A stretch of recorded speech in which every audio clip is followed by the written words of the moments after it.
Halo semuanya, Assalamualaikum warahmatullahi wabarakatuh. Berjumpa kembali dengan saya Hernandi Sujono. Kali ini saya ingin berbagi tentang masih seputar hutang ya. Ini masih seru gitu biasanya kalau kita membicarakan masalah hutang piutang gitu. Saya kasih judul aja untuk kali ini, yaitu lunas hutang tanpa jual aset. Nah itu apa eh, tip-tipsnya atau cara-caranya agar kita bisa melunasi hutang tanpa jual aset. Kenapa? Karena di video-video sebelumnya adalah kita memberikan tips di mana salah satunya adalah harus mengikhlaskan salah satu aset kita untuk kita jual. Nah sekarang pertanyaan, banyak yang bertanya nih, gimana Pak Her kalau saya sendiri ini nggak punya aset untuk kita jual gitu. Walaupun kita jual aset tapi tidak bisa menutupi dengan cepat gitu ya. Jadi saya akan ngasih tip, tentu masih ada solusi tergantung dari niat kita ya. Itu yang pertama adalah mulai diposkan pendapatan atau penghasilan kita.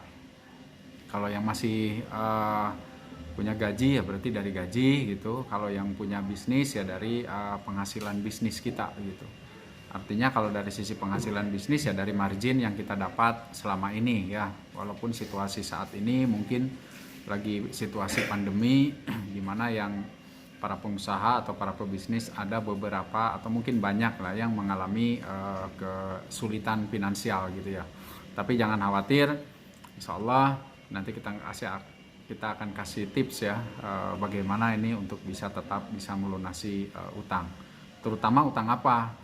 Yang pertama adalah yang perlu segera dilunasi adalah utang ke bank. Ya. Kemudian yang kedua adalah utang pribadi. Nah, Pak Ayer, gimana kalau misalnya utang piutang masalah bisnis gitu? Nah, kalau utang masalah bisnis itu terakhir karena apa? Karena biasanya kalau yang namanya bisnis itu sudah ada keterikatan ya atau perjanjian lah ya dengan pihak-pihak terkait, misalnya harusnya dibayar 1 bulan.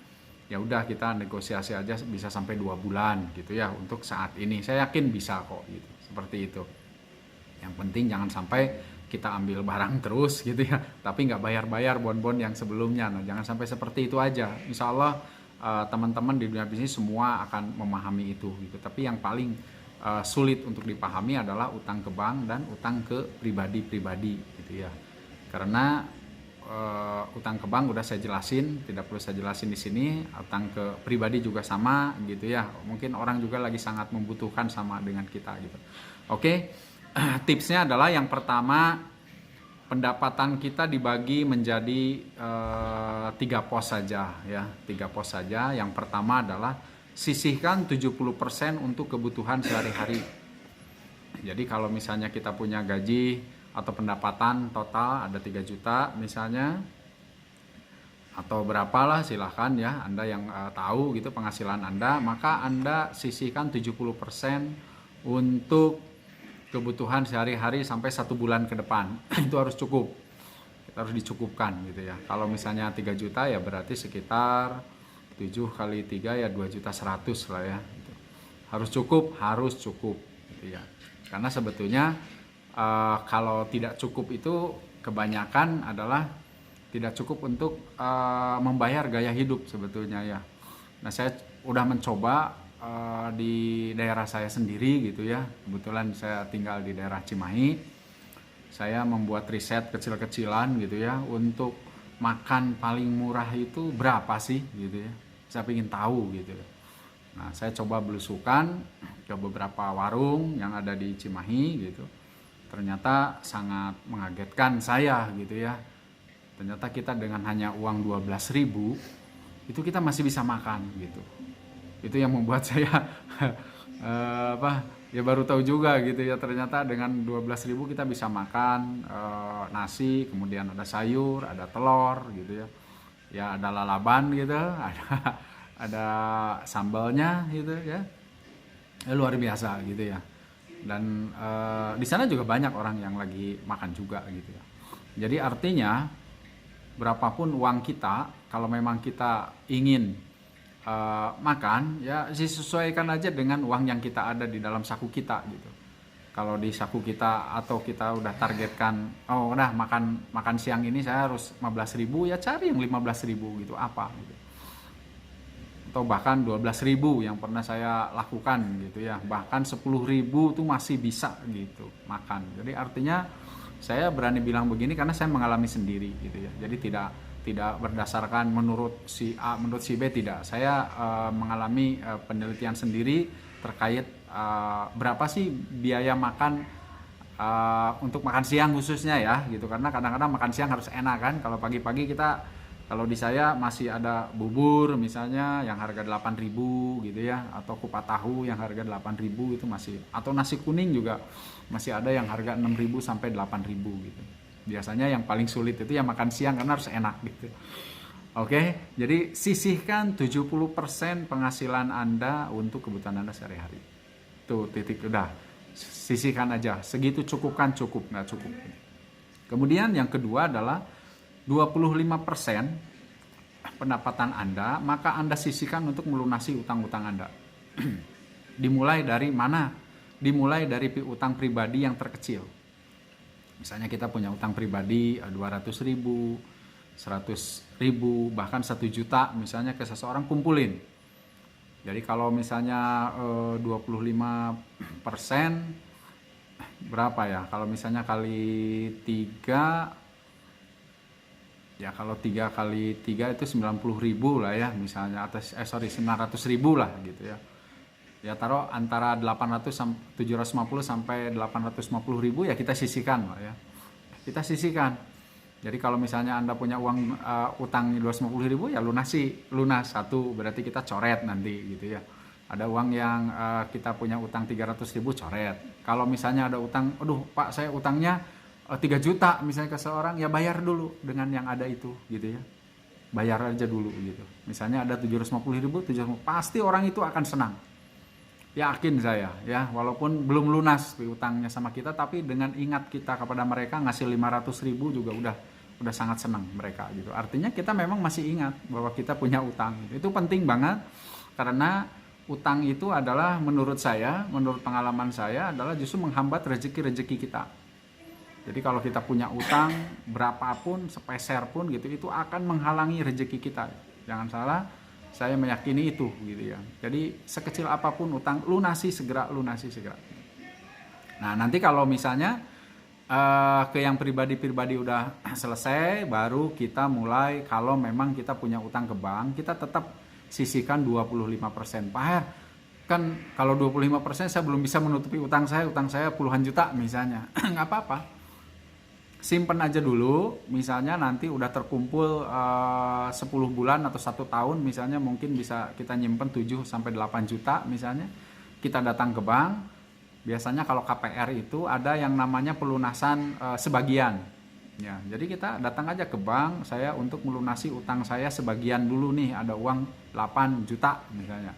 Biasanya masuk ke pokok.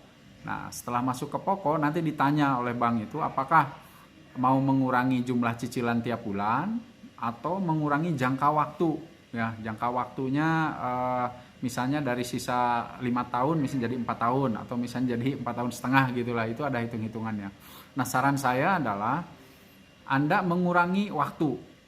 Jadi yang tadinya misalnya waktunya tinggal 5 tahun lagi, minta dikurangi jadi menjadi kurang dari 5 tahun, tapi cicilan tetap aja karena kita kan dianggap masih kuat gitu, masih bisa.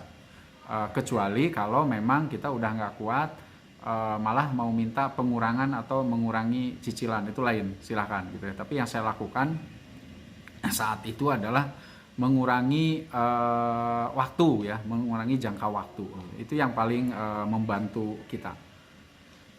Nah kemudian yang ketiga yaitu sisihkan 5% untuk investasi. Untuk investasi apa?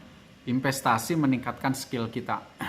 Cukup 5% aja lah ya, nggak usah banyak-banyak gitu. Sebetulnya itu tinggal kemauan kita, banyak yang gratisan sebetulnya ya, tapi tetap kita sisihkan aja sekitar 5%. Misalnya kalau 5% dari 3 juta ya sekitar 3 kali 5 ya 150.000 lah ya. Misalnya 1 bulan kita sisihkan untuk apa? Untuk meningkatkan skill kita. skill apa? Ya tergantung pekerjaan Anda saat ini. Apa pekerjaan Anda? Kalau misalnya Anda sekarang lagi jualan online misalnya, ya tingkatkan skill Anda di marketing online. Ya. Kalau misalnya Anda sekarang bekerja di sebuah perusahaan pelayanan, misalnya customer service, ya Anda beli buku-buku misalnya terkait tentang bagaimana kita cara melayani konsumen dengan baik gitu ya, bagaimana supaya kita bisa cepat closing kalau apa yang kita tawarkan ke mereka misalnya gitu ya, orang-orang marketing nih biasanya gitu. Atau misalnya kalau kita nggak beli bukunya juga sekarang banyak training-training atau kursus-kursus yang dilaksanakan secara online saat ini gitu ya, banyak ada di Instagram, itu tinggal klik aja cari misalnya kursus apa gitu ya online gitu, itu murah-murah ya, nanti saya kasih contoh ya kursus apa yang pernah saya ikuti gitu. Nah, karena apa? Karena memang hanya dengan meningkatkan skill kita, penghasilan kita bisa bertambah. Nanti saya ambilkan contoh lah ya, misalnya saya ambilkan contoh kalau Anda seorang supir misalnya lah, supir pribadi misalnya di sebuah perkantoran. Kalau ingin meningkatkan penghasilan Anda apa? Ya Anda harus belajar bagaimana cara melayani bos misalnya ya, atau antar jemput karyawan misalnya, bagaimana Anda supaya bisa karyawan-karyawan itu menyenangi Anda atau bos itu menyenangi Anda, bagaimana? Itu ada bukunya itu ya, bagaimana? Misalnya salah satu contohnya, kalau misalnya Anda antar jemput karyawan, Anda turun dulu misalnya, mempersilahkan kepada para karyawan untuk naik, dipastikan mereka udah duduk dengan baik misalnya. Kalau Anda misalnya supir pribadi, ya dibukakanlah pintu bosnya gitu ya, gitu, dibawakan tasnya dan sebagainya. Maka hal itu akan dipastikan bahwa si bos ini pasti akan cerita ke yang lain gitu ya, dan dia akan merasa senang. No, kalau kamu butuh supir, udah pakai supir saya aja misalnya gitu ya. Maka kita akan otomatis akan bertambah penghasilan kita gitu. Ya, atau mungkin karyawan-karyawan saat gajian akan ngasih uang sama kita misalnya gitu ya, karena senang dilayani oleh kita dan sebagainya. Itu salah satu contoh kecil aja sebetulnya ya. Kemudian yang pernah saya lakukan adalah, yang mengubah hidup saya adalah hanya saya membeli sebuah buku yang berjudul Property Cash Machine, dan itu saya tidak sengaja untuk membeli buku itu ya, karena hanya mengantar anak aja beli buku gitu. Kemudian saya melihat ada sebuah buku Property Cash Machine, yaitu menghasilkan bisnis properti tanpa modal gitu. Nah, karena tanpa modal ya saya senang lah tentunya ya, makanya saya beli. Waktu itu saya masih ingat harganya hanya Rp49.000. Saya baca, kemudian setelah saya baca, saya ikut juga kursusnya di Jakarta gitu, dan ternyata itulah yang mengubah hidup saya. Jadi alhamdulillah saya bisa berkenalan dengan Pak Jo Hartanto. Nih, kalau Pak Jo Hartanto kebetulan nonton video saya ucapkan terima kasih. Beliau adalah guru saya yang terbaik yang pernah saya ikuti gitu. Alhamdulillah, dengan hanya membaca bukunya saat itu saya terinspirasi untuk mengikuti trainingnya selama 2 hari di Jakarta gitu. Dan alhamdulillah itulah yang mengubah hidup saya. Saat itu saya bisa membangun sebuah klaster 4 unit tanpa modal, betul-betul tanpa modal. Nanti akan kita coba bongkar di video berikutnya ya. Kemudian saya juga ikut khusus online properti syariah. Yang tadinya saya bermain bank, sekarang saya sudah berusaha untuk mencoba tidak bermain bank, karena pernah ikut kursus online properti hanya seharga Rp447.000 ya. Dan alhamdulillah dengan mengikuti training tersebut, saya hanya dengan modal 300 juta, saya alhamdulillah saat ini bisa membuat 6 unit ya, 6 unit cluster tipe 36, dan itu bisa memberikan penghasilan kurang lebih 20 juta per bulan selama 15 tahun passive income gitu. Itu hanya dari satu cluster saja. Alhamdulillah ya, hanya dengan mengikuti kursus online properti syariah seharga Rp147.000. selama 1 minggu kursusnya ya online karena via WA gitu. Ya nggak ada masalah, mau via WA mau apapun, yang penting ilmunya yang kita dapat gitu. Jadi saya pun menganggap Rp150.000 investasi Anda setiap bulan sisihkan untuk meningkatkan skill kita, itu ternyata bisa karena udah saya buktikan gitu. Kalau saya belum bisa buktikan, saya nggak berani ngomong gitu. Karena ini sudah saya buktikan hanya dengan 49.000 sebuah buku, kemudian hanya dengan kursus online properti syariah seharga 147.000 saya bisa mengubah hidup saya, alhamdulillah.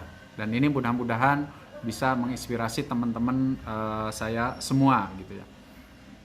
Kemudian bagaimana kalau saya seorang dosen, Pak Her? Kebetulan saya juga seorang dosen gitu ya.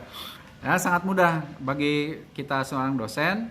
Anda harus bisa mengikuti banyak seminar-seminar yang untuk meningkatkan skill Anda sebagai seorang dosen. Dan tak lupa wajib gitu ya.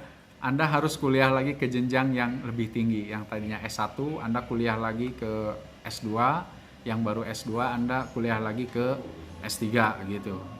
Itu harapan saya, dan banyak yang lain lah ya. Mau jadi karyawan, mau jadi wira swasta, pebisnis sama aja. Intinya adalah tingkatkan skill Anda setiap saat. Kemudian yang terakhir, saran saya adalah jangan lupa nanti kalau Anda sudah mulai utang-utangnya sudah mulai longgar, misalnya sudah mulai dilunasi satu persatu gitu. Nah, jangan lupa sisihkan nanti ke depan 2,5% untuk keperluan sosial ya. Untuk keperluan sosial itu adalah infak dan sodakohnya, jangan lupa. Nah, dimulai dari yang terkecil dulu, ya dari lingkungan yang kecil dulu. Misalnya saya dimulai dari membagikan sembako, misalnya setiap bulan kepada security di wilayah-wilayah komplek di dekat perumahan-perumahan kita. Di kita kebetulan ada 3 komplek ya, ada 3 komplek perumahan di wilayah saya. Ya saya coba kumpulkan sembako untuk diberikan setiap awal bulan. Jadi pada saat mereka gajian kita juga berikan sembako gitu ya. Nggak usah yang mahal-mahal dulu, misalnya mau 5 kilo satu orang, mau 10 kilo satu orang, silahkan sesuai dengan kemampuan Anda gitu. Atau misalnya masih ada saudara-saudara kita yang memang perlu bantuan kita ya, itu harus didahulukan, saudara-saudara terdekat kita dulu gitu ya. Saya kira itu dari saya. Semoga video ini bisa menginspirasi Anda, bisa memotivasi Anda, dan saya mendoakan semoga kita sama-sama ke depan sudah bisa bebas utang ya, baik utang pribadi ataupun kepada utang bank gitu ya. Saya kira cukup. Terima kasih, semoga bermanfaat. Salam sukses penuh keberkahan. Assalamualaikum warahmatullahi wabarakatuh.